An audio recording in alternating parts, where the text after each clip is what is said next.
Hello દર્શક મિત્રો, મારી યુટ્યુબ ચેનલ સ્ટોરી સિઝનમાં તમારું હાર્દિક સ્વાગત છે। આજે આપણે આ વિડીયોમાં સાંભળીશું એક પોપટની વાર્તા। જો તમે મારી ચેનલ પર નવા હોય તો મારી ચેનલને સબસ્ક્રાઇબ જરૂરથી કરી લેજો, જેથી તમને આવનાર વિડીયોની નોટિફિકેશન મળી રહે। એક ગામમાં એક નાનું અને સુખી કુટુંબ રહેતું હતું। તે કુટુંબમાં પંકજ, તેની પત્ની દીપશિખા અને તેની 10 વર્ષની પુત્રી એમ 3 સભ્યો રહેતા હતા।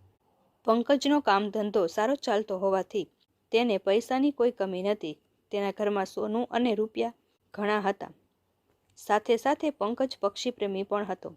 આંગણામાં દરરોજ પક્ષીઓને ચણ નાખે અને પાણી પીવડાવે। પાણી માટે તેને એક કુંડું બનાવેલું હતું। પંકજે એક પોપટ પાળ્યો હતો, તેનું નામ સોનું હતું। સવાર સાંજ તેને પિંજરામાં જુદી જુદી જાતનું ખાવાનું આપે અને તેની સાથે વાતો પણ કરે। પરંતુ સોનું જ્યારે આંગણામાં બીજા પોપટને જુએ ત્યારે તેને મનમાં ખૂબ દુઃખ થતું હતું। તે વિચારતો કે હું પણ બીજા પોપટની જેમ સ્વતંત્ર હોઉં, મારે જ્યાં જવું હોય ત્યાં જઈ શકું, હું સ્વતંત્ર રીતે ઉડી શકું અને કેવી મજા કરી શકું।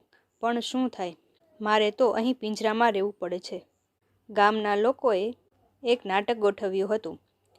રાતનો સમય હતો એટલે દીપશિખા અને તેની દીકરી નાટક જોવા ગયા હતા।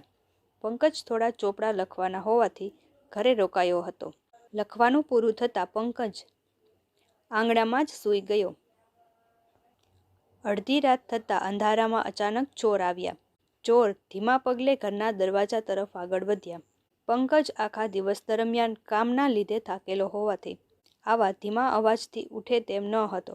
પણ આ ચોરોને સોનું પોપટ જોઈ રહ્યો હતો, એટલે તેને થયું કે પંકજ તો સૂતો છે, આ કોઈ બીજા માણસો જ છે। તેથી તે પિંજરામાં જોર જોરથી અવાજ કરવા લાગ્યો। ચોર હજુ ઘરનો દરવાજો ખોલે અને ચોરી કરે તે પહેલા પંકજ જાગી ગયો।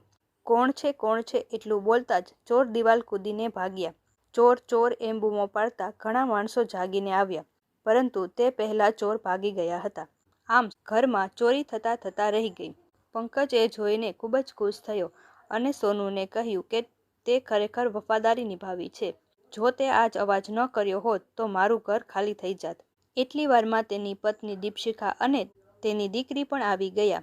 ચોરની વાત સાંભળીને પહેલાં તો તે ગભરાઈ ગયા, પણ પંકજે કહ્યું કે આ વફાદાર સોનુના લીધે આપણા ઘરમાં આજે ચોરી થઈ નહીં। હું તો કામના લીધે થાકીને અહીં સૂતો હતો, પણ સોનું જોર જોરથી બૂમો પાડવા લાગ્યો એટલે ચોર ભાગી ગયા। સવાર થઈ અને બીજા પક્ષીઓ ચણવા આવ્યા, તેમાં ઘણા પોપટ પણ હતા। પોપટને જોઈને સોનું અવાજ કરવા લાગ્યો।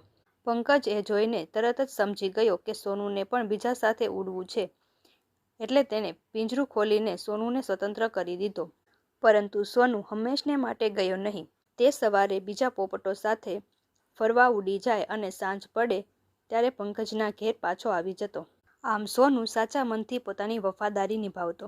તો મિત્રો, આ વાર્તા આપણને શીખવે છે કાયમ માટે પોતાના માલિક પ્રત્યે વફાદાર રહેવું જોઈએ। વફાદારીનું પરિણામ હંમેશા સારું જ આવે છે। તો મિત્રો, જો તમને આ વાર્તા ગમી હોય તો વિડીયોને લાઇક કરી ચેનલને સબસ્ક્રાઇબ જરૂરથી કરી લેજો। મળીએ છીએ હવે પછીના નેક્સ્ટ વિડીયોમાં।